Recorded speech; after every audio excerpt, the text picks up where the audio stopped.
De aquí ya viene la revolución, para que se asustan será pa' mejor.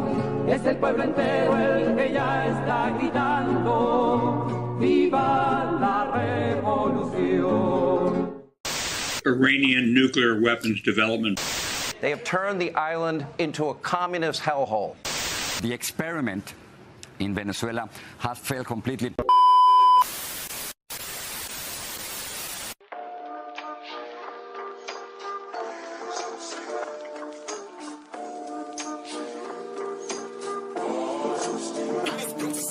La bestialidad imperialista.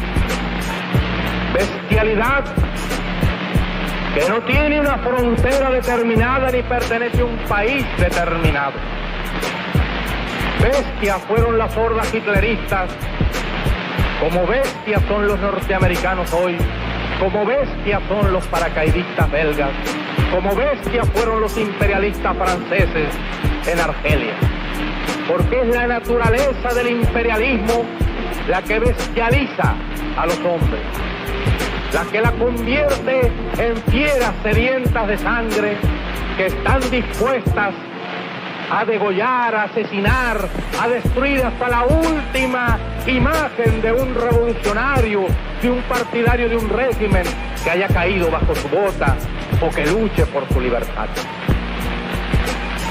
Y la estatua que recuerda a Lumumba, hoy destruida pero mañana reconstruida, nos recuerda también en la historia trágica de ese mártir de la revolución del mundo, que no se puede confiar en el imperialismo, pero ni tantito, nada.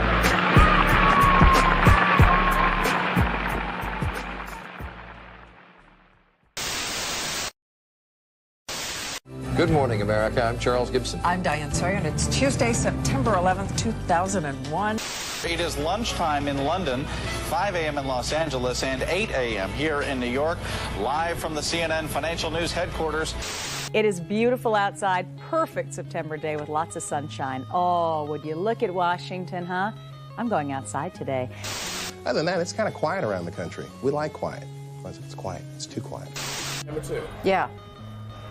This just in, you were looking at obviously a very disturbing live shot there. That is the World Trade Center. A la espera de mayores informaciones, saber qué fue lo que ocurrió, cómo fue que Apparently, a plane has crashed into the World Trade Center in New York.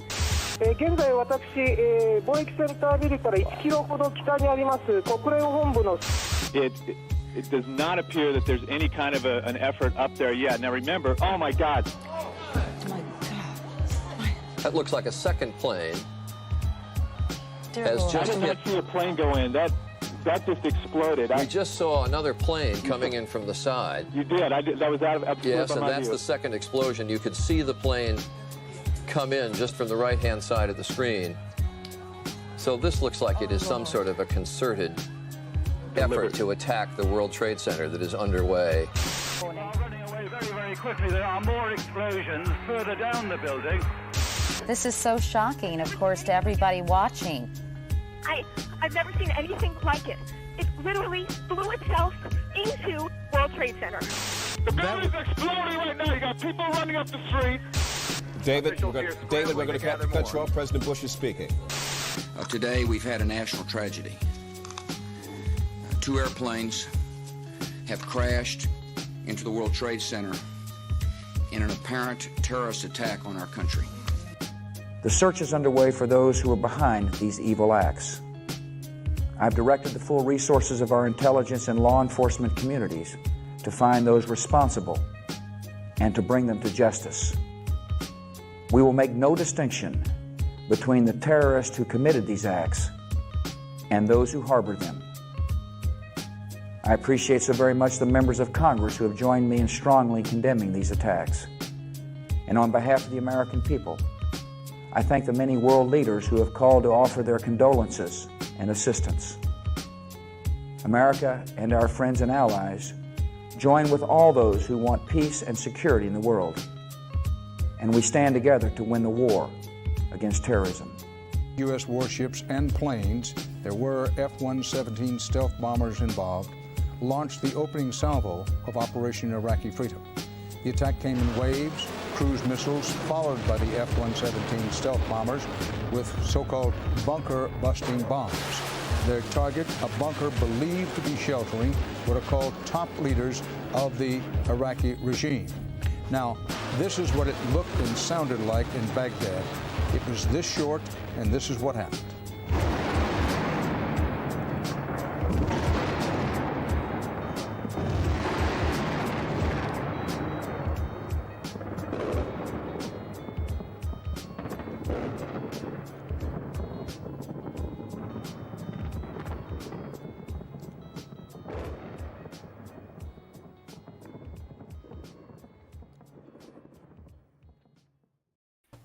Solidarity with all the victims of U.S. imperialist terror, solidarity with the peoples of Iraq, Afghanistan, Yemen, Libya, Syria, all over the world that have been terrorized by U.S. imperialism under the name of fighting terrorism, and also solidarity with innocent people who lost their lives on September 11, 2001 in New York. I'm a New Yorker, born and raised. I remember that day like it was yesterday, and it's coming up.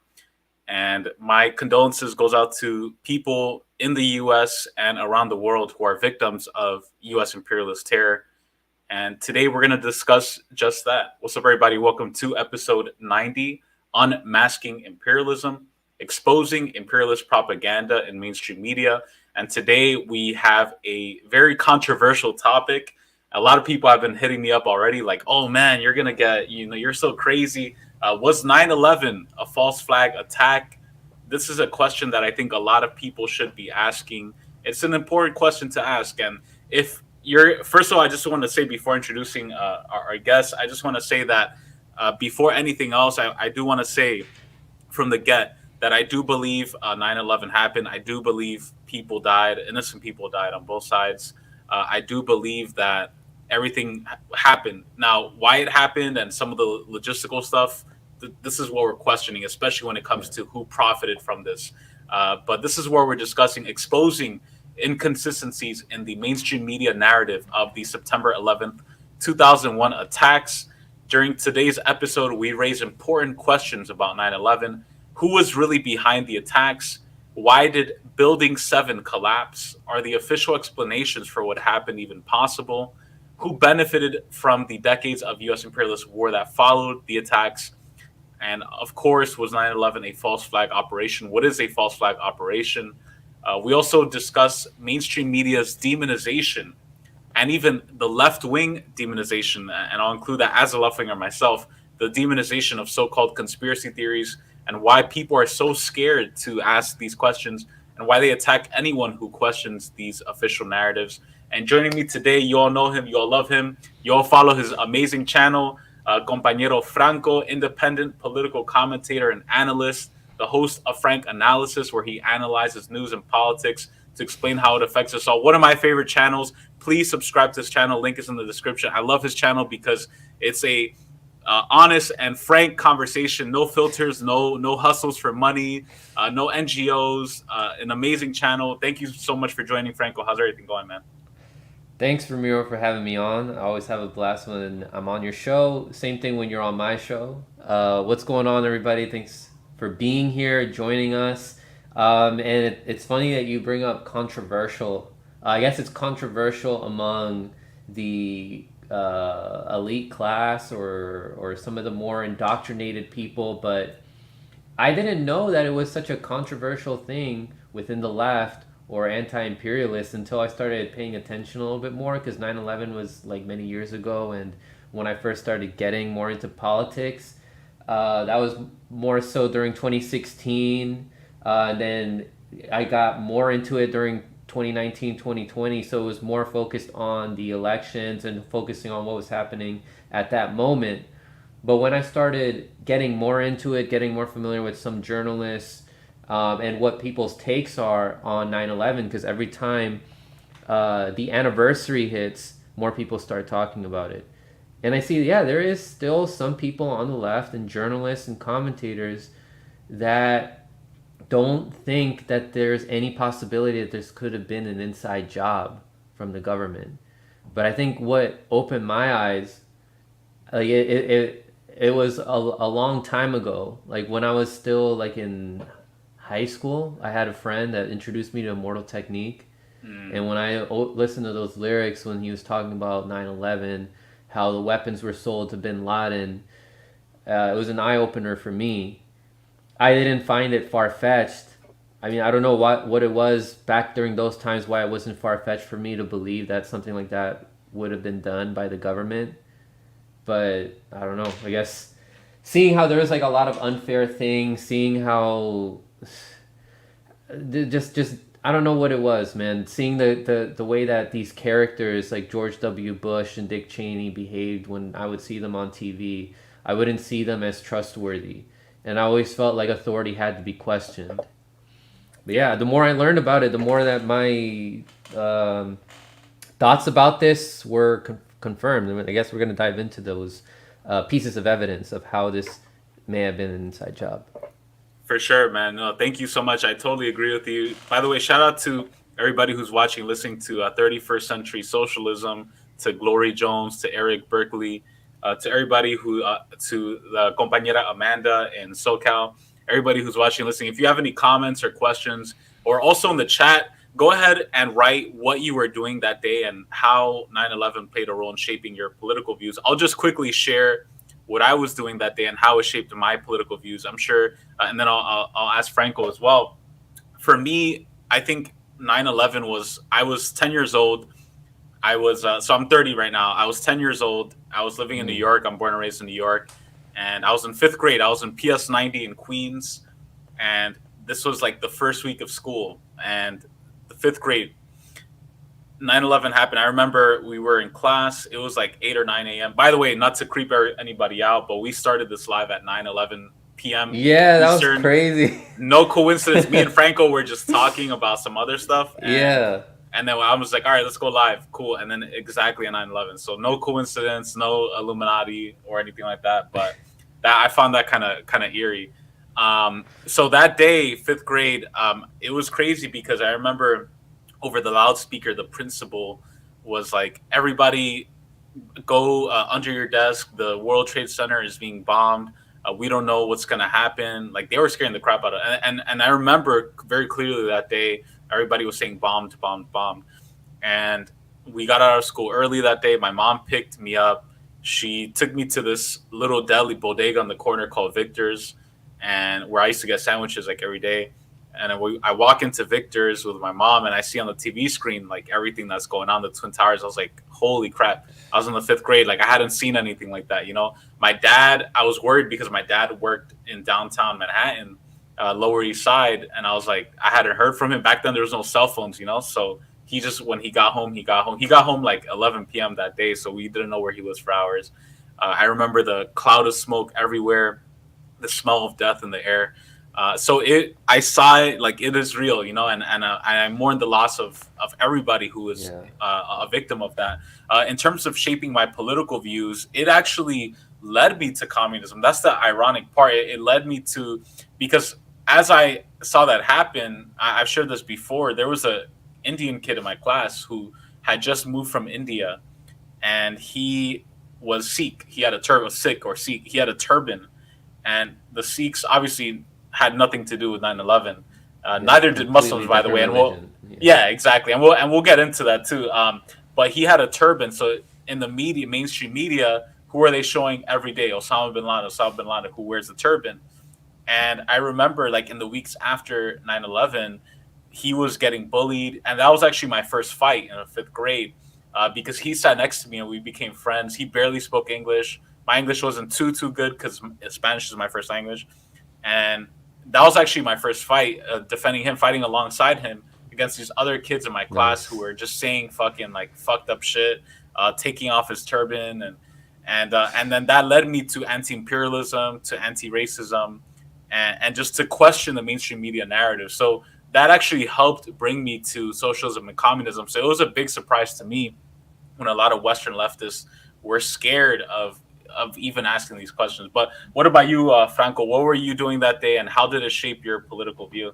Yeah. First, I just want to say it's crazy how the propaganda was trying to pit us against each other, and how this affected even children, because my elementary, middle, and high school years, I saw people also who were brown from the Middle East, or people who were Indian, who was just like a completely different region, were bullied for this and being called terrorists. But I was not that much younger than you, Ramiro. I was in the 3rd grade.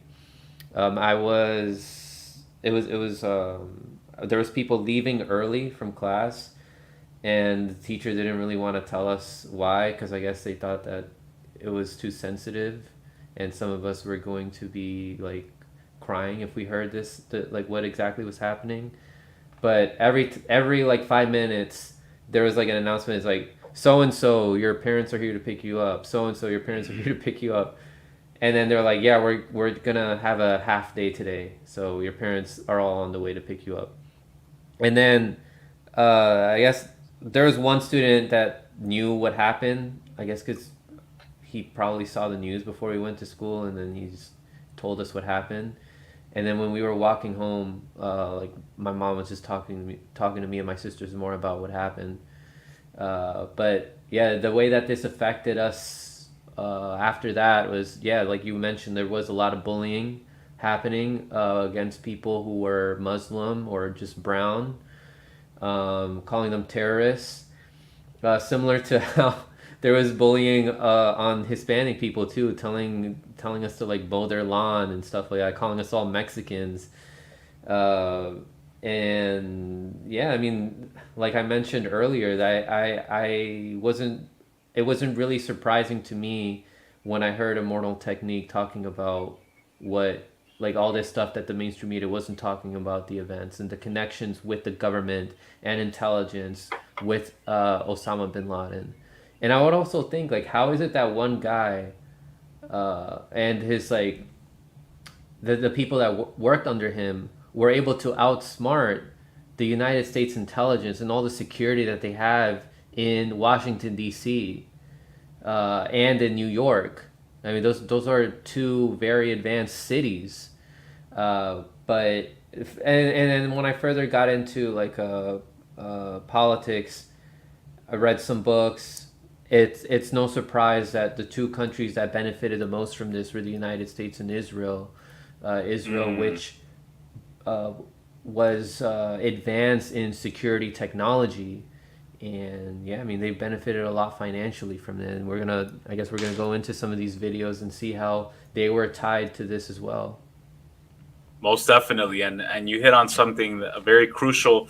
I just want to quickly remind, this is an interesting website. It's not necessarily politically 100%, but just kind of listing some of the operations in the past. So first of all, what I want to do is just quickly discuss what is a false flag operation, right? Because that term has been used a lot, and I kind of want to just quickly explain.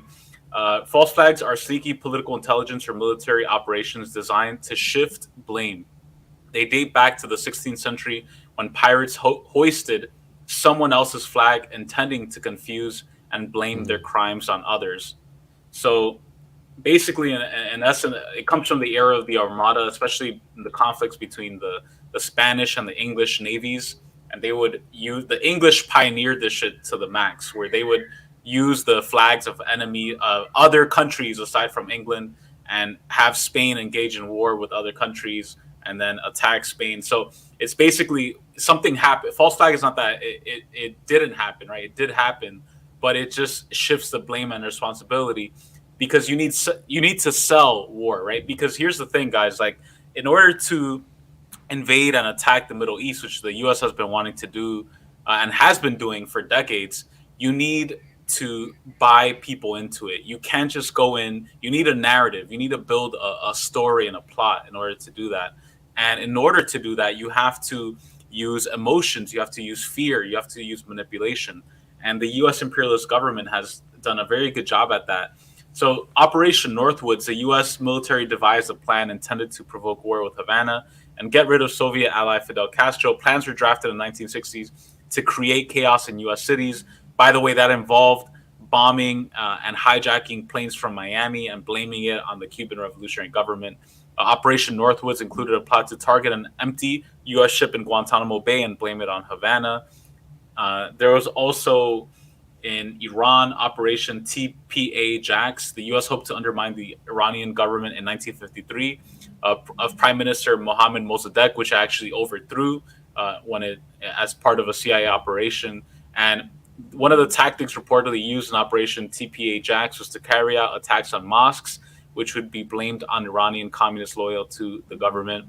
CIA destroyed almost all the files on its proposed 1953 coup. So this is something that is not new. The U.S. has done this in the past, right? False flag attacks are legitimate strategies of U.S. intelligence, of U.S. imperialists, the security services. So this is not like something that is made up. This is not some, and people are always like, Alex Jones. I had a sombrero. It's funny because I actually have a sombrero. I was going to put aluminum foil on it and make it a tinfoil sombrero, just like mockingly.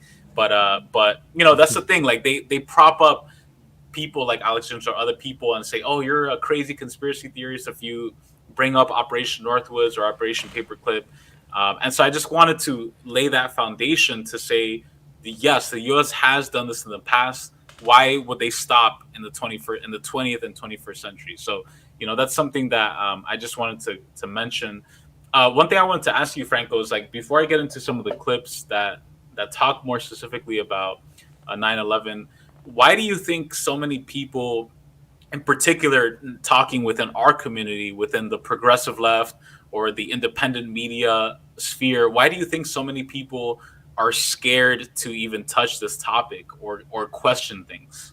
Because they're afraid of being called conspiracy theorists. Because you brought up Alex Jones, other figures like this, they're called limited hangouts for a reason. Like they're going to give some truth to people, but then they lead them down another path by bringing up all this other stuff that's ridiculous nonsense.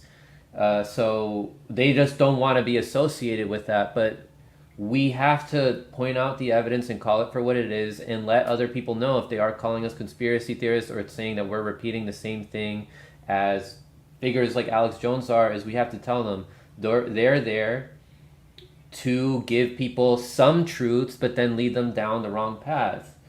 Don't be afraid to say some of the same things that they're saying just because they're saying it.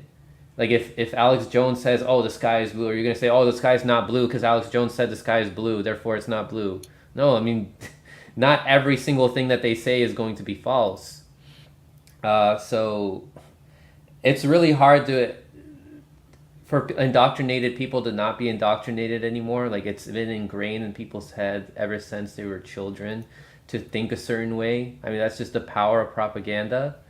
And I don't mean you, I'm talking about actual propaganda. Like propaganda with an A. Yeah. And it's the same reason why a lot of people still get brought back into the same system of wanting to vote for Democrats and having hope in some of these quote unquote progressive Democrats, or still having hope in some Republican candidates. Like for some people on the right, they also see some truths, they're tired of the system, but then they get sucked back in and they think that Donald Trump is their hero, or some of these other people that are giving speeches about like for example Marjorie Taylor Greene, or some of these other people. They may say some truth in their speeches, but it doesn't mean that they're actually looking out for you. They're more concerned with their career. You're not going to find any solutions within this electoral system. They're working with legislation that's written by these lobbyists. And these politicians are more concerned with their career than they are with actually helping you. Yeah. So that's what I'd say. That's a great point, man. And it's funny because we're presented with this false dichotomy. Like either you're like a soy latte sipping MSNBC Rachel Maddow fan who believes everything the U.S. government says and you're, quote, progressive, or you're a right-wing Trumper Republican who raises interesting questions. And I've had really good conversations with right-wing, even Latino right-wingers or conservatives who will question certain things, but then they start blaming other countries as enemies for everything. They absolve the U.S. and they're like, oh, this is why we got to go attack China, or this is why we got to go attack, this other country. And it's like, we're presented with these false two options, like you said. And it's just a shame that within the left, like so many people, and I think that's why the right wing is unfortunately capturing so much attention and following, because a lot of them are the only ones who are asking these questions, but then they take it to a totally crazy direction, you know. So I'm hoping for this conversation to be like a scientific, like a progressive anti-imperialist, socialist understanding, interpretation of what actually happened, and do it in a way where, you know, and I say this like from the get, I'm not going to pretend and say I have all the answers. Like I one time a few years ago, I was back when I was smoking weed, I was smoking weed with this guy. Like we were just hanging out, we're one of my homies, and we were talking, and he was like, "Oh man, like it was holograms, like it didn't even happen." I was like, "All right, bro, like you're OD right now." You know what I mean? You always got to ask, like, where's the evidence for that? Like when they're talking about the holograms, I was like, could that be true? It could be, but they got to have evidence in order to back up their claims. Right. So same thing, like even if like a conspiracy theorist like Alex Jones is saying something, if there's evidence that exists to back it up, then it makes it likely to be true. But if he's saying like other things that are just like outlandish and there's no evidence to back it up, then we have to distinguish that. You got to look at the nuance. But unfortunately, a lot of most humans are still wired in a way where they think tribalistically. They hear certain keywords that you're saying or phrases that you're saying, and then they start associating you with a group, with a team. And then they use that to discredit you. It's like, oh, this guy's on team Alex Jones, or this person's on team red or team blue. We gotta, they're not to be trustworthy. They're idiots if they're falling for that stuff. So true, man. Definitely agree with you, and this is why I like having you on, because you know, we're both. I consider you a very independent thinker and somebody who questions a lot. So it's good to have you on. And again, guys, yeah, no doubt. That's why even a lot of leftist channels, bro, like they're fucking whack. Like they're just so they're scared still Team of Sports playing. Yeah, and then they're afraid of being shamed by some of their colleagues or people that they consider friends. But at the end of the day, you have to don't worry so much about like fitting in with a group. You know what matters most is what's right, and being dedicated to what the truth is. Exactly. And shout out to Eric Brooks. Very nice of you. This channel is fearless, and that's why I subscribe. And please subscribe to Franco's channel. Amazing content. He goes even crazy. Like not crazy. I don't want to use that term crazy, but he goes into topics that are considered taboo, and I love it for that reason. Same thing with Slow News Day. Shout out to Glory Jones who's in the chat. Glory Jones, shout out to Glory Jones. Slow News Day. So what I want to do, to everybody who's watching and listening, I want to share a few clips. So my sort of introduction to beginning to even question 9/11. So I told you guys what happened. You know, 5th grade, I saw everything that happened. I went through it. A few years later, you have this documentary come out in the late 2000s, so like I think it was like 2008, 2007, around there. Zeitgeist. I'm sure you guys have heard of it. I think some of the Gen Zers may not have seen it or heard of it, or maybe they were too young to see it when it first came out. But I remember when it first came out, and wow, that documentary, even though today some of my perspectives have changed, especially when it comes to like the Venus Project, or when it comes to like how the strategy, like I would say Peter Joseph and some of the creators of the Zeitgeist film were more on the kind of like anarchisty side, or like kind of like, you know, just everybody go to the bank and take out money and magically, you know, this will happen. I at this point now I come from a different perspective. But that's being said, I can still respect and acknowledge that, wow, this film like asked the right questions. It helped me to begin to think about society in a different way, in particular the section about 9/11. So what I want to do, I want to just play a clip from the film, and I'm going to try to comment and talk. You know, we'll talk as we're watching it too, because I don't want to get I don't want them to hit me up with a copyright strike. I don't think it is copyrighted, but we'll see. Like, you know, we'll play it by ear, and we'll talk a little bit about it, because there's some interesting stuff in it that I just want to go over. So let me play some of this.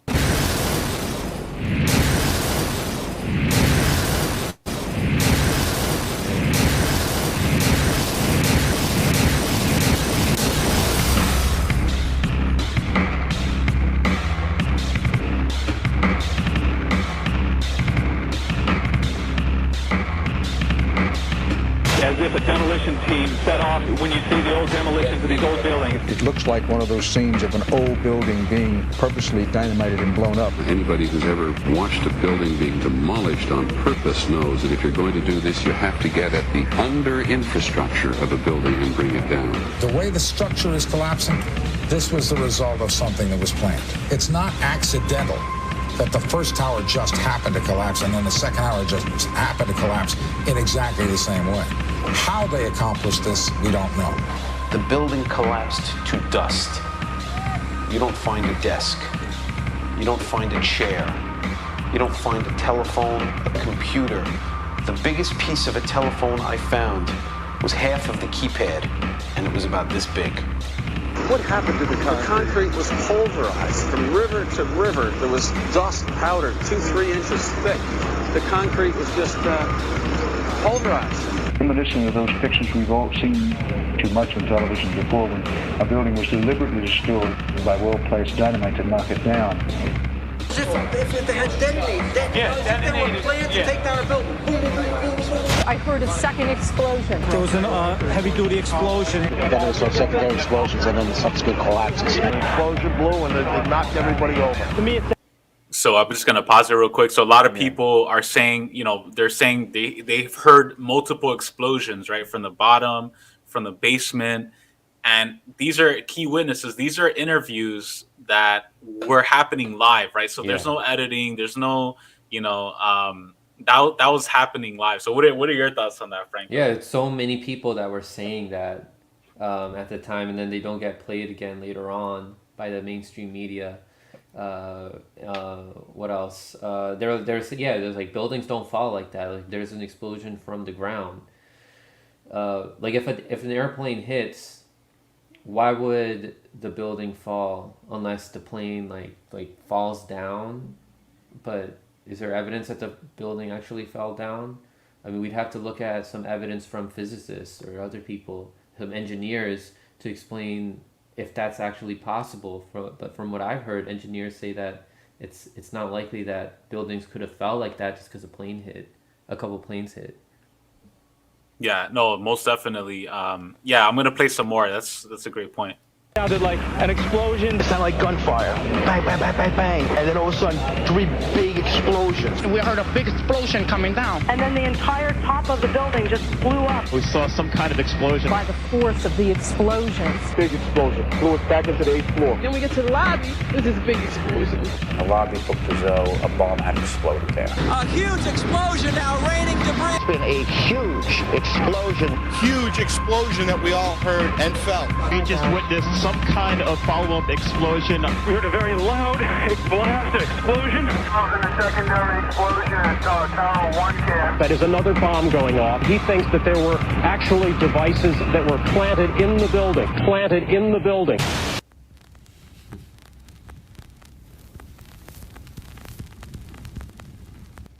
So I'm going to read this real quick. This is, again, right, the official narrative, the 9/11 myth. 19 hijackers, directed by Osama bin Laden, took over 4 commercial jets with box cutters, guys. And while evading the air defense system NORAD, hit 75% of their targets. In turn, World Trade Towers 1, 2, and 7 collapsed due to structural failure through fire in a, quote, pancake fashion, while the plane that hit the Pentagon vaporized upon impact. The plane disappeared, guys, vaporized upon impact, as did the plane that crashed in Shanksville, which is in Pennsylvania. The 9/11 Commission found that there were no warnings, allegedly, for this act of terrorism, while multiple government failures prevented adequate defense. So this is the official narrative. A lot of people believe this. This is the crazy thing. So I just wanted to read that. I'm going to play a little bit more, and we're going to comment some more.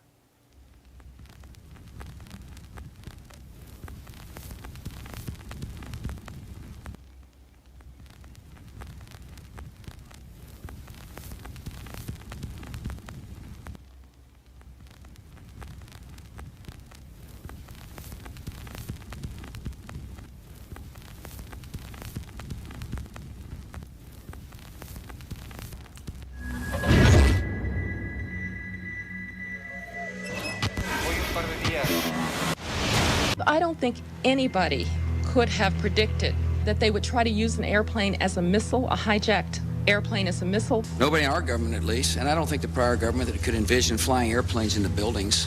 No specific threat involving really a domestic operation or involving what happened, obviously, the city's airliner and so forth. There were no warning signs that I'm aware of. USA Today reports that in the 2 years before the attacks on September the 11th, NORAD conducted exercises using hijacked airliners as weapons. And one target was the World Trade Center. So they just happened to conduct an exercise with the same exact scenario. Yeah. That's pretty weird. What do you think about that, Frank? they've done that stuff recently as well, where they had like a coronavirus epidemic in what's it called? I forgot the name of it. Someone in the chat, please remind me. But they had a testing scenario of a coronavirus that spreads, right? And it happened in 2019, October 2019, right before the actual pandemic hit in 2020. So yeah, this is way too coincidental. Why would they do this? Emergency response to terrorism, self-defense, and you have the two towers there. 1997. Right. And they've done this also with anthrax. Someone brought up anthrax. They did some testing on that as well, some simulations prior to when that became like an actual thing that hit the public. And I mean they've run simulations like this when it comes to diseases or other things that spread, and then they actually do spread later on. So yeah, I mean, why would they do this, right? It's way too coincidental. Yeah, that's pretty odd to me. Like if that's not Event 201, my bad. That was the thing that happened in 2019. Event 201. Gotcha. Oh, yeah. Gotcha. All right, I'm gonna play some more of this.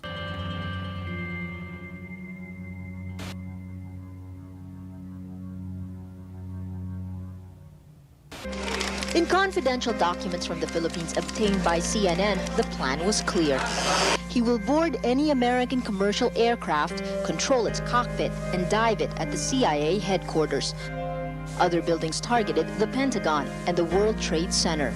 The Federal Aviation Administration received 52 warnings about Al-Qaeda in the 6 months before 9/11 and did not apparently heed them. The Pentagon reportedly does not want the public to hear next week's Senate testimony about the former secret intelligence unit known as Able Danger.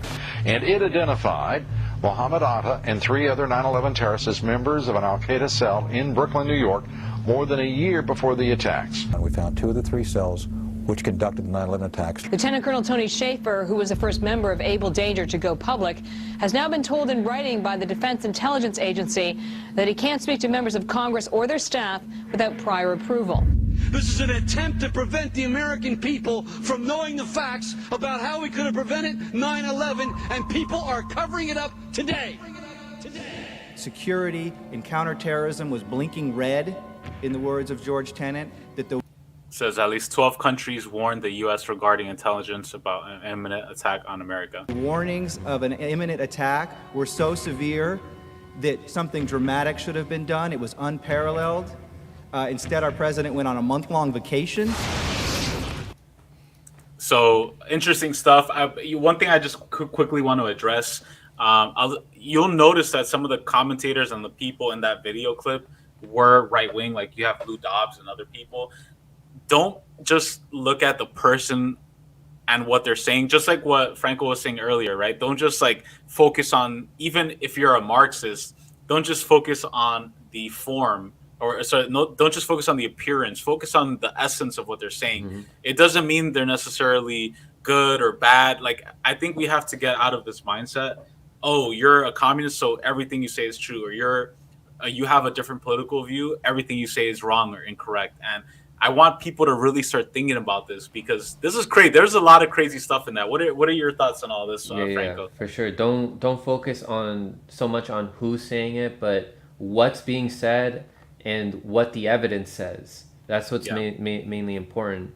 This reminds me also about how with Pearl Harbor, FDR received warnings about how a Japanese a Japanese airship was approaching Pearl Harbor, and they ignored those warnings, and then they allowed it to happen so they could have an excuse to go into World War II, which was economically beneficial for the United States. I mean, it's not far-fetched to believe that they would have allowed these attacks to occur so that they could use that as an excuse and manufacture consent. I mean, they can successfully manufacture consent with fear to get into war with other countries, like in the Middle East. I mean, and just recently in the 90s, they had the Gulf War, and they had been in war with Afghanistan as well. So they just needed more reasons to manufacture consent from the public to be like, this is why we need to be there in the Middle East. We got to fight the terrorists over there so that they don't come over here and kill our people. We're doing this for your safety, everybody. This is why we want to go to the Middle East. And then it was like, okay, what about like all the resources that you gain from that? I was like, oh, that's just like a plus that we get when we go in there. It's crazy. Yeah. I think 100%, I think one of the people who we have to look into is this guy, Edward Bernays. I talk about him all the time, author of Crystallizing Public Opinion, who's considered the founder of the public relations industry and marketing. And if you read Crystallizing Public Opinion, it is fucking insane. He talks about basically how to sell anything. He was one of the guys who was able to sell cigarettes to women as, quote, freedom torches. He advised the U.S. government and the CIA on the overthrow of Jacobo Arbenz in the 1950s. He had also advised the overthrow of Mossadegh in the 50s as well. He's somebody who worked for both Israeli and U.S. intelligence, Israeli intelligence when it was just coming out after 1948, after the false establishment. And this guy knows how to sell war. They know how to sell these wars abroad. And like we mentioned earlier, because ultimately, if we take a scientific Marxist approach to this, or whatever you want to describe yourself as, this comes down to money, right? You always got to follow the money. And the U.S. and a lot of big oil corporations and the weapons industrial complex, they profit from war. They profit from oil, from extracting oil from sovereign nations in the Middle East, especially. And they needed that source of income to completely fill their coffers. And so they can't just go into Iran. They can't just go into Iraq and Afghanistan and just bomb the crap out of everybody. You need to sell it, right? And so this is so important to talk about. That's why I recommend people.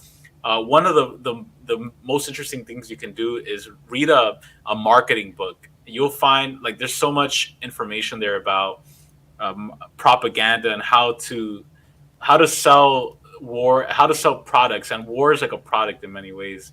One thing I also wanted to share quickly too before I share another clip. We call him Larry Silverstein, Lucky Larry. This guy. So I'm going to read this. Again, guys, don't focus on who's putting it out, like, or whatever it is, just like whatever. And this is all true. Like, you can look it up. Look at Larry Silverstein. Did you know just months before 9/11, the World Trade Center's lease was sold to Larry Silverstein? Silverstein took out an insurance plan that fortuitously covered terrorism. After 9/11, Silverstein took the insurance company to court, claiming he should be paid double because there were 2 attacks. He won and was awarded for a shit ton of money. I don't even know how many zeros there is, but like over $1 million, over 4.5. So, and interestingly enough, he happened to call out, him and his whole family. They would go to like the World Trade Center like every day for work, and him and his family just happened to be sick that day and were saved. Also, this guy is one of the biggest funders to Israel. He funds a lot of universities in Israel. He funds a lot of high-tech security, what they call security firms that spy. This guy is a major landlord. He is involved in banking, and he's involved in a lot of the real estate that is taking over Palestinian territory, kicking out indigenous Palestinians from their land. So, and this guy, by the way, is a longtime friend of Donald Trump as well. Zion Don, as I like to call him. So interesting stuff there. Like this stuff, that's pretty interesting to know, right? What are your thoughts on that, Franco? It just made me remember about how there all these stories of people like, yeah, I woke up late and I was on my way there. I could have been killed if I was on time to work. But yeah, I guess it wasn't their time. It's freaking. It's insane to think about, right? How some people were spared that day. So what is Larry Silverstein's relationship to Donald Trump again? So Larry Silverstein is a big-time New York real estate developer, or that's the name that they use, aka. And he has ties to Israel as well. A huge supporter, AIPAC, huge connections to Israel, and also Donald Trump as well. We know, he Donald Trump is deeply connected. There's this other billionaire, I forget what his name. He recently passed away. I'll tell you when I remember his name. But basically, there's this group, Donald Trump's connected to them, of like Zionist real estate developers.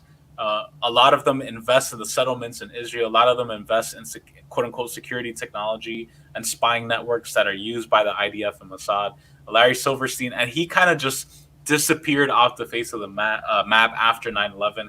And it's interesting because when a reporter, I'm going to try to find the video at some point, but I saw this video where this reporter confronted Larry Silverstein and was like, hey, there's a few things that aren't adding up. Like, first of all, what happened to Building 7? For those of you who aren't aware, Building 7 was not hit by a plane, collapsed randomly on its own. And he asked about the terrorism insurance that he got just months before. A lot of stuff. And Larry Silverstein had security, like kicked him out. So there's a lot of weird stuff going on, with all that. So it's just interesting because then it goes into the conversation of like who, when you talk about 9/11, so much of the attention is on the Middle East, right? And look at the countries that were hit the hardest by after 9/11. You have Iraq, Iran, right? The everything was blamed on Iran, right? You have Afghanistan, and Afghanistan, the Taliban obviously no friend of the working class, or no friend. They were supported and propped up by the CIA, but it's just interesting that all of the countries that were blamed, Syria, Iraq, Iran, are all countries and Libya were all countries that are resisting U.S. empire, and all the countries that actually collaborated, and forces like Al Qaeda, Saudi Arabia, the Taliban, they all are allies with Israel, and Israel has a major role, So that's something that's important to bring up. Yeah, the hijackers, a lot of them were from Saudi Arabia. Some of them were from Lebanon, and these were like allies of the U.S. Pretty much, or their their clients. Now, have you heard of like the dancing Israelis? I have heard about that. Tell me about. Yeah. I've heard about that, but can you like explain a little bit more? Because all I've heard is dancing Israelis, but talk a little bit about that. Yeah, is it alright if I show you? Yeah, share it. About that? Yeah. Let me look it up real quick. Yeah, send it. And meanwhile, I'm gonna read some of the comments. Shout out to Bird Worldist, who said y'all need to have me on here for 9/11 Truth. Yeah, that's what's up. What else? Let's see. Yeah, I want to give a shout out too to Jason Bermas, because this is from his documentary called Fabled Enemies. It goes into the ties with Mossad and Israel and 9/11. Let me see, documentaries right here. Trump and Silverstein used to talk every day on the phone. Yep. Dancing Israelis. Yeah, no, it's crazy, and that's the thing. Like Israel, Mossad, and a lot of the CIA and Mossad, they have pioneered this whole system of engineering fear, of creating these false flag attacks to legitimize their terrorism and their plundering of the Islamic world in particular, but all over the world. So it's just, one thing I forgot, one thing I forgot to mention, man, I don't know if you remember, dude, but that day of 9/11, I remember very clearly. I was watching CNN the whole day. Perfect. I have the clip right now. I'm about to pull it up. I was watching CNN the whole day, and CNN, huge connected to Israel and Zionism. Even Jeff Zucker, who's a former CEO, I think, big Israel supporter. What stock footage were they using the day of 9/11? So I remember that the day of 9/11, they had on the loop over and over and over again footage of a Palestinian parade. of people celebrating. They were waving the Palestinian flag. It had nothing to do with 9/11, and they were like Middle East. It was like the lower third crawl thing, like how I have right here on Unmasking Imperialism. It was like Middle East reacts to September 11th attacks, and you see Palestinians waving Palestinian flags and celebrating. They were celebrating something totally different. So they created that image of like, look, these people are celebrating in the Middle East. So it's just fucking nuts. Like the way that propaganda and media works like that, you know, to meanwhile they didn't talk about like the Israelis that were dancing. Like, right, yeah, tell us about filming that. The after they filmed the attacks on the building. Yeah. Let's look for the spot where they talk about. Let me pull this up. Hold on. Yeah. Do you remember the timestamps? Yeah. Let's see. What I do is I click the 3 dots and then it pulls up the transcript, but this video doesn't do that. Instead, the only option it gives you to report. I believe it was around. We gotta like look around the. Okay, I think I'm right here. The 23rd minute mark. 23rd. Let's see. Is there any? I think that's where they start talking about Israel. From seeing a world. Can you hear that? I can hear it. Yeah. All right. Let's see. All right, I'm gonna play it from here. I'm gonna just let it play for a bit. Term at this point. In the aftermath of this war, though, is it an empty vessel into which something will be poured? Is it the appropriate term to use? Is it going to be a new world order, or will disorder be just as significant in this process as we look ahead? Let's start with Madeline. I think that we have, in fact, this is the wrong. Kind of had this term. This is the wrong one. Madeline, another demon. I sent Fabled. I tried to send. Oh, you have the. I think you have like the playlist. I meant to send the video. Oh, Fabled Enemies. I see it right here. Fabled Enemies, yeah. 23rd minute mark. 23rd minute mark. All right.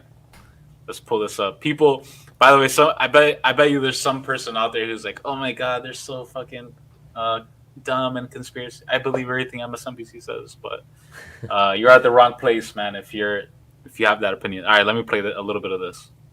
Potatoes. I would just refer you to the Department of Justice with it. I'm not familiar with the report. I'm aware that some Israeli citizens have been detained. With respect to why they are being detained and the other aspects of your question, whether it's because they are in intelligence services or what they were doing, I will defer to the Department of Justice and the FBI to answer that. On March 6, 2002, a draft report from the DEA said it may well be an organized intelligence gathering activity. Despite all of this, all the Israelis were let go without any espionage charges being filed. Wow. Fox News anchors Britt Hume and Carl Cameron would do a 4-part investigation into these allegations in December of 2001 and yield stunning results. It has been more than 16 years since a civilian working for the Navy was charged with passing secrets to Israel. Jonathan Pollard pled guilty to conspiracy to commit espionage and is serving a life sentence. At first, Israeli leaders claimed Pollard was part of a rogue operation, but later took responsibility for his work. Now, Fox News has learned some U.S. investigators believe that there are Israelis again very much engaged in spying in and on the U.S. Since September 11th, more than 60 Israelis have been arrested or detained, either under the new Patriot anti-terrorism law or for immigration violations. A handful of active Israeli military were among those detained, according to investigators, who say some of the detainees also failed polygraph questions when asked about alleged surveillance activities against and in the United States. Investigators suspect that the Israelis may have gathered intelligence about the attacks in advance and not shared it. A highly placed investigator said there are, quote, tie-ins, but when asked for details, he flatly refused to describe them, saying, quote, evidence linking these Israelis to 911 is classified. I cannot tell you about evidence that has been gathered. It's classified information. Now, when the FBI investigated, it quickly unraveled to be the largest foreign spy ring ever uncovered inside the United States, the largest. Even the Soviet Union had not been spying on the United States as much as Israel has been doing. So the FBI started to round up these spies. They started to arrest them very quietly. And they were about halfway through this process of rounding up this spy ring when 9/11 happened. Numerous classified documents obtained by Fox News indicate that even prior to September 11th, as many as 140 other Israelis had been detained or arrested in a secretive and sprawling investigation into suspected espionage by Israelis in the United States. Investigators from numerous government agencies are part of a working group that's been compiling evidence since the mid-90s. These documents detail hundreds of incidents in cities and towns across the country that investigators say, quote, may well be an organized intelligence gathering activity. The first part of the investigation focuses on Israelis who say they are art students from the University of Jerusalem and Bezalel Academy. Documents say they, quote, targeted and penetrated military bases, the DEA, FBI, and dozens of other government facilities, and even secret offices and unlisted private homes of law enforcement and intelligence personnel. The majority of those questioned, quote, stated they served in military intelligence, electronic surveillance intercept, and/or explosive ordnance units. Why would Israelis spy in and on the U.S.? A General Accounting Office investigation referred to Israel as Country A and said, quote, according to a U.S. intelligence agency, the government of Country A conducts the most aggressive espionage operation against the U.S. of any U.S. ally. The document concludes, quote, Israel possesses the resources and technical capability to achieve its collection objectives. What about this question of advanced knowledge of what was going to happen on 9/11? How clear are investigators that some Israeli agents may have known something? Well, it's very explosive information, obviously, and there's a great deal of evidence that they say they have collected, none of it necessarily conclusive. It's more when they put it all together. A bigger question, they say, is how could they not have known? Almost a direct quote, Brett. It is now apparent that this intelligence ring was inside the U.S., had prior knowledge of 9/11, and had a classified role in 9/11, which officials refused to discuss. It was also able to penetrate U.S. intelligence agencies and secret offices, yet all were released. Damn. Dude, nobody ever hears about this, too. That's the crazy part. Yeah. And we have to think about Israel, right? Its location, right in the middle of, like, all these Arab countries. Yeah. And, I mean, what does it specialize the most in? It's security tech. Mm-hmm. That's when they ramped up security in the United States and airports after this. And they like lobbyists in the United States and in Israel benefited so much from that. So why were they dancing? Why were they celebrating? Probably because of that. Their mission was, they did their part, right? Their mission was completed there. And lobbyists were going to profit off of this. The weapons manufacturing lobbyists, the oil lobbyists are all going to profit off of this when they can manufacture more consent to go into those regions where the United States and Israel will both benefit. Yeah, and shout out, by the way, to Jason Burmis. Go subscribe to his channel. I honestly got to check this out for myself, dude. This is insane. Fabled Enemies. Go check it out. I do have another clip that I want to share. This is a clip about some of the engineering and the explanations about that. So we're just going to play this a little bit.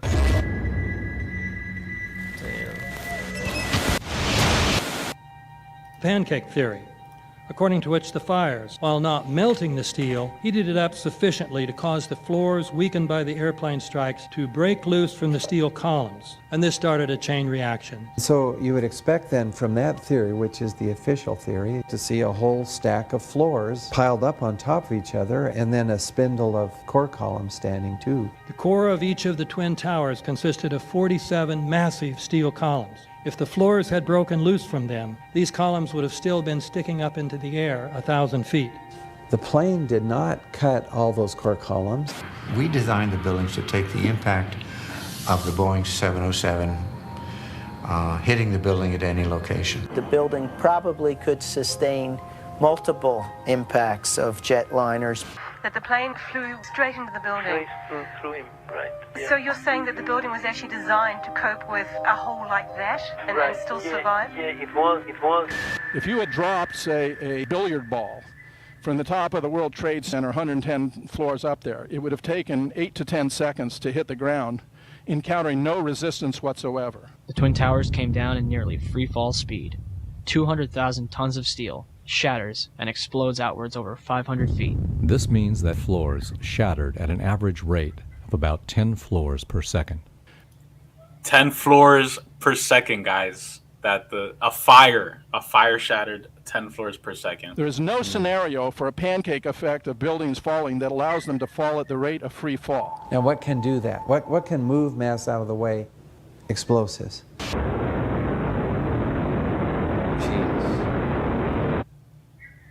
For those of you who are listening to this on the screen, we're seeing lights flash on some of the floors below, just suddenly, and timed at the same time, by the way. You could tell.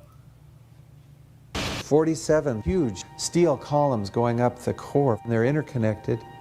How do you get them to fail simultaneously so the core disappears? It looks like those core columns were cut. The way we do this is by cutting the beam at an angle.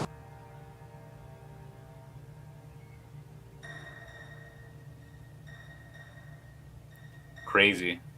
So the cut, again, for those of you listening, the cut, they showed a demolition expert showing how they do demolitions on columns of beams on buildings, and they do a diagonal cut, maybe like 35, 40 degrees, and the columns of the World Trade Center had the same exact style of diagonal cuts.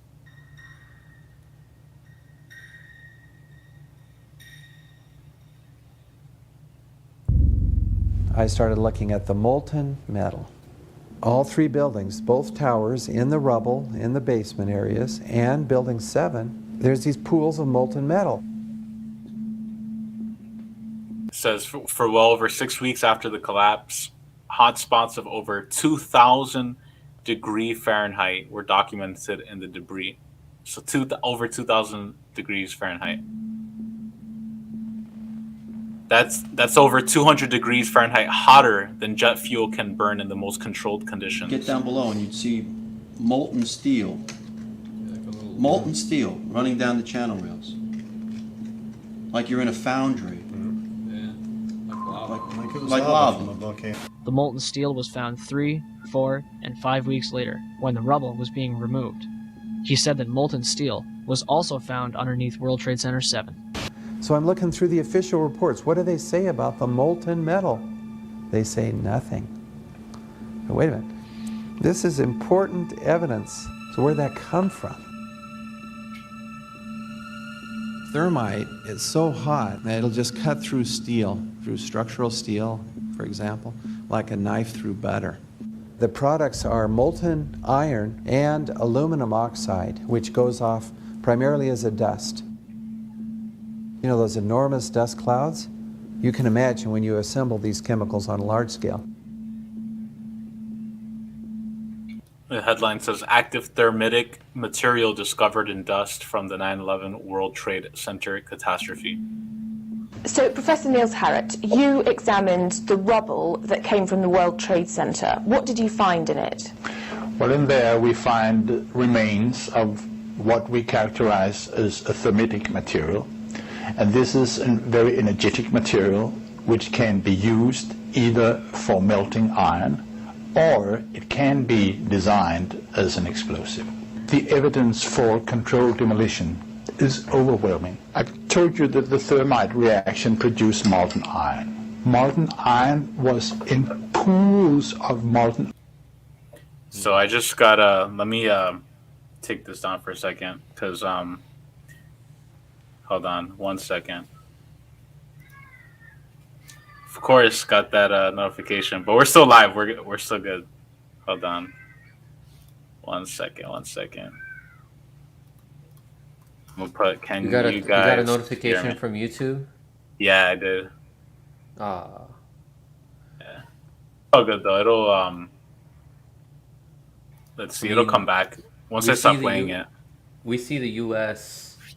Like even Wikipedia, you can see all the coups and operations that they've been involved in to overthrow governments. Like, it's not far-fetched, right? Everything, like the history that the U.S. has with overthrowing governments. You don't think that they'll undergo some operations to maintain control in our country, like in their own country, and things that they would do to manufacture consent here with their people? It's really not far-fetched at all. Even the fact that we're having this conversation and they're like, oh, you can't talk about that. Yeah. It's fucking crazy, man. And they use the copyright shit as like an excuse, right? Where they'll be like, oh, blah blah. But I don't know, man. It's crazy. I like having this conversation, even though that's why I have. Do you have a backup channel on Odyssey or no? I have a backup channel. I have Odyssey. I have Rockfin. But yeah, I mean, it doesn't matter. We're not monetized. Yeah, like, that's I'm true. I'm monetized on my channel, or you're not on your channel either. Yeah, that's true. No, that is a good thing. That is a good thing. Let's see. Hopefully, hold on. I'm gonna put in the chat. Let me know, and you guys can see and hear me again. Oh, Joe the Euro Squatter says something interesting. Pull it. The quote. That was actually one of the quotes that Larry Silverstein supposedly said at one point too. So you look into Larry Silverstein, man. He's somebody to definitely look into. We are back. ICU, Glory Jones, Andrinas Casa. I can hear you. We're back. That's what's up. Thank you guys for staying. The conversation got too real. Some people were like, damn, it's Franco's fault. Franco was being too real. That's funny as hell. Yeah, so I'm not going to play anymore, obviously, because they're going to use the quote-unquote copyright, whatever. But we're not monetized, so we don't give a fuck. That's exactly why, by the way, I choose not to monetize my channel. It changes the dynamic, but it also can, it fucks with like how you're they have the kind of content. They have more of an eye on you too when it's 100%. Yeah. So yeah, man. So you just kind of wrapping up here too, because I know it has been a bit.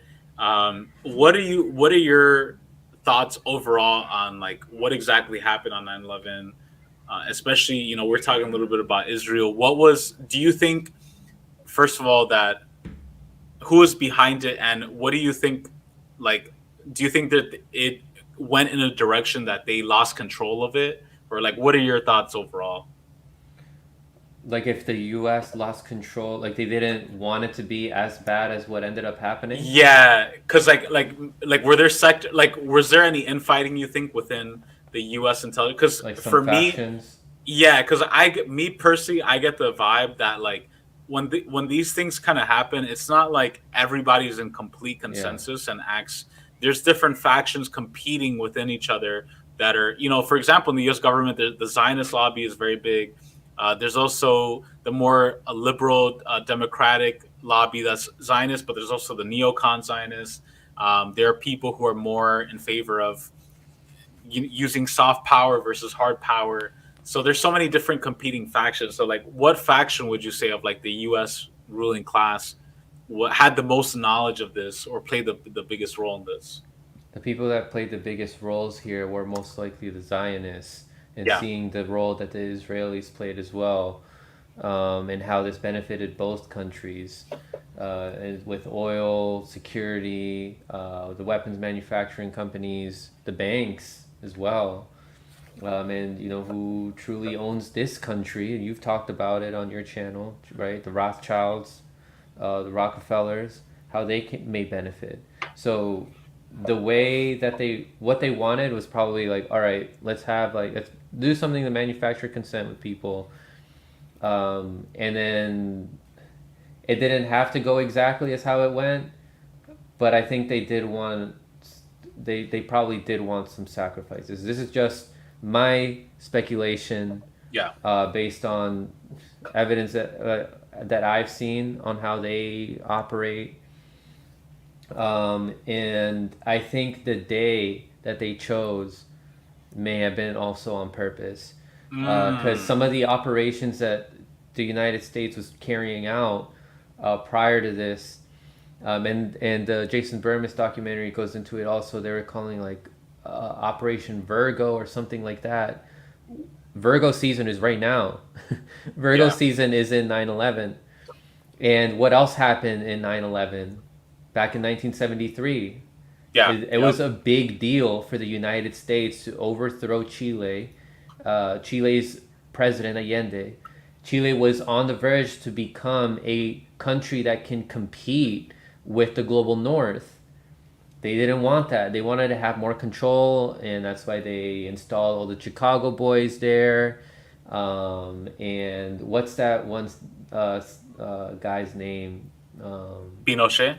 not Pinochet, the guy from the United States who Milton Friedman. Milton Friedman, right? Yeah. The mastermind behind that whole thing. I think that there is something to do with the day 9/11 for when they carry out these operations. Yeah. I mean, they have spiritual advisors also for when to decide of what's the best time to have wars. They've done this throughout human history, deciding when to have certain wars during which time of the year so that it grants them the most success. I mean, those are my thoughts. Yeah, no, dude, honestly, I feel the same way, bro. I mean, I think that I honestly, and I'm the first to admit, I don't have all the answers. I don't know what happened. Who knows what the fuck? I don't think there's a single person who knows what exactly happened. Even in the higher up rankings of intelligence, people probably don't even know. Well, with that said, we can ask the right questions, right? We can ask, how is it that, as we heard earlier in the clip, like, how is it that 10 floors per second are being blown up that fast, like in an explosion? How is it that Building 7 just magically falls on its own? Isn't it interesting that Larry Silverstein, the same owner of the World Trade Center, who is a huge Zionist and Israel supporter, invested in terrorism insurance just months before, got a shit ton of money after it happened, and supports Israel's wars abroad? And my bad. I was just gonna say, and the people on the ground all saying that they heard an explosion coming from the bottom. Right. Everybody's saying explosions from the bottom. Everybody's saying they heard that boom. Is it a lot of things don't add up, and it's okay to ask those questions. It's okay to also as well. Yeah. You see what Glory Jones just put? I forgot to mention that too. Dick Cheney, CEO, chairman of Halliburton, he became so successful with thanks to Halliburton and how much they benefited off of the Iraq War, which came right after 9/11. Yeah, Dick Cheney. Yeah, I'm going to read this. Dick Cheney was CEO, chairman of Halliburton right before being VP. Then that company got a sweetheart deal with the U.S. military in Iraq. Shout out to She's Black. What we do know is that we were lied to, and we can go from there. Also had another great comment earlier. 9/11 was a blank check for the U.S. government to continue to destroy the Middle East. I don't know who else is involved, but I know our government was a part of it. Yeah, 100%. And the Secretary of State of that time, Donald Rumsfeld, also had some stakes in some companies similar to Halliburton that profited so much off of the Iraq War. All these people happened to be in the same administration. Yeah, connections with all these lobby firms and all that. Yeah, and it's crazy because it also shows the strategy of 21st century imperialism, where they don't necessarily have to agree with their allies. So what do I mean by that? The U.S. government, they obviously prefer Israel, they prefer Zionism, but the U.S. will work with the Taliban and Al-Qaeda and Osama bin Laden and the Wahhabis in Saudi Arabia, even though they have very different views and a different religion and all that. But because they carry out the deeds of U.S. imperialism in the region, we know that the Mujahideen in Afghanistan were basically used as proxies to fight the Soviet Union and to fight the socialist movement in Afghanistan after the 1979 SAR revolution, where there was a democratically elected socialist government in Afghanistan.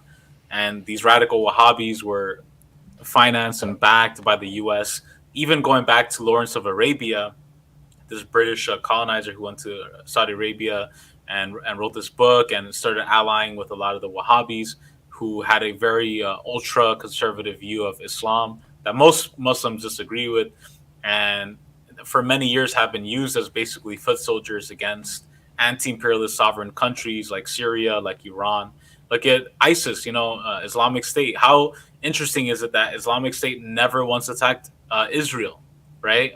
But they were obsessed with Syria. They were obsessed with Iran. Like, how convenient is that? And the Israel supporting the Kurds, Israel supporting these Wahhabi groups, even though they claim to be against radical Islam.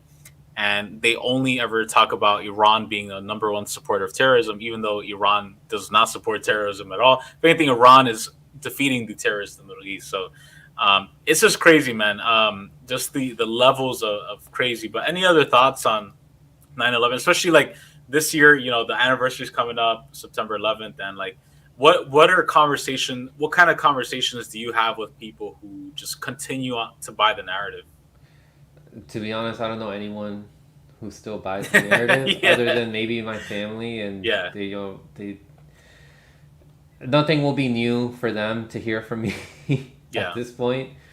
But I just want to put it out there for everybody, you know, just keep, like during 9/11, if conversations like this come up, just send them some evidence, like send them documentaries or send them other articles, other pieces of evidence, things that the engineers and the forensic scientists said. Just send that to them, and always remember that it doesn't matter who is saying it. It matters more what is being said, and if the evidence backs that up. And that goes for everything, not just stuff regarding 9/11. The intelligence and our government, they know how to pit people against each other, and they are aware that they're, like, for example, what are we seeing now? Andrew Tate has ties with the CIA. His father was in the CIA, and now he's being hyper focused. Why is that? Because he says things that is going to cause people to be divided. So they take advantage of these limited hangouts. They take advantage of people like Alex Jones to keep people arguing against each other and distracted when we should be focused on fighting against these elite class. Yeah, and I tell people all the time too that we have a common enemy. That's one of the things I feel like, me personally, as a socialist, as a communist, like, our goal is to unite with any and all people on whatever lines we can unite with. And that's, even though my political views and economic views are very different from the right wing, that's something that I can have a conversation with somebody who's on the right wing and unite with them on, to be like, hey, let's find out what the fuck actually happened. Because I bet if I talk to people, okay, maybe they're Trump supporters or right wingers in the South or whatever it is, or even here in Cali where I'm at, they'll have some questions too. Like, they'll be like, hey, that's weird that the U.S. is supporting Saudi Arabia and Wahhabis. They played a role in it. What about Israel? We can start asking those questions, and there's nothing wrong with that. And I think the left is so in this state of, oh my God, I don't want to seem like I'm crazy. I want to be pure and only follow what communists say about 9/11. And honestly, I think the left is very, very poor in its analysis and studying of September 11th. But it's important to study, you know, people and people, I'm sure you've gone this, Franco, where people will be like, oh, Franco, like why do you care about this? Like, why do you think about, you know, just keep your head down, like focus on like what's in front of you in life. And excuse me, it's like, no, like, we got to ask this shit, because it's like, dude, like, affects us. That's a fucking big deal. Yeah, it affects us, you know? What if we were one of those people who were killed, you know? Yeah. But they're all, the way that they're moving, the way that these corporations and these lobbyists are all becoming more and more powerful, that is directly affecting us. I mean, look at the gap getting bigger and bigger. Look at how having like a bachelor's degree doesn't really mean anything anymore. Look at how it's so difficult for people to buy a house now. Look at how people are living in so much debt now. Mm-hmm. Look at how our rights are slowly being taken away, and being replaced with more control and surveillance. I mean, we need to be aware of that. Otherwise, there's going to be more and more suffering for us. That's all I want to put out there for now. Like, it's important to be aware of what is going on around you, and to also be aware of yourself too, because the more self-aware you are about yourself, like keeping your mental health in check, being aware of your flaws, the more that can get reflected out into the world as well. And you lead by example, and you let people know also, you got to worry about your extended self. You can't remove yourself from this ecosystem that you are a part of. Yeah, no, most definitely, man. No, I appreciate it. And thanks again for joining, bro. I know it's late. I think it's like, what, 10:30, so you must be exhausted. Oh, man, it's early over there for you. I forgot you're on the West Coast. 7:30, yeah. I'm in Cali, so 3 hours behind. I'm actually about to get some food after this. But thanks again for coming on, man. You want to just give people like a rundown of anything you have coming up on your channel or anything, just to plug anything that's on there? All I can say is what I got coming up on my channel right now is in my head. I have some things planned that I would like to talk about, some panels. So stay tuned for that. Just had to take a little bit of a hiatus. And I'm going to come back on Franc Analysis on YouTube, Rockfin, as well as Odyssey. And on Twitter, I'm at B43Franco. Links to my Discord are on my channel. And I also recommend to subscribe to Ramiro if you haven't yet done so. Like, what are you doing here? You haven't subscribed? And also sub to Glory Jones is in the chat. Propaganda Live. Shout out to everybody. Steven, ICU. We had Shadowban Refugee there earlier. Shout out to all those people. For sure. No, thank you so much. And Birdworld has said, what's Franco's channel? Link is in the description. Please subscribe to Franco's channel.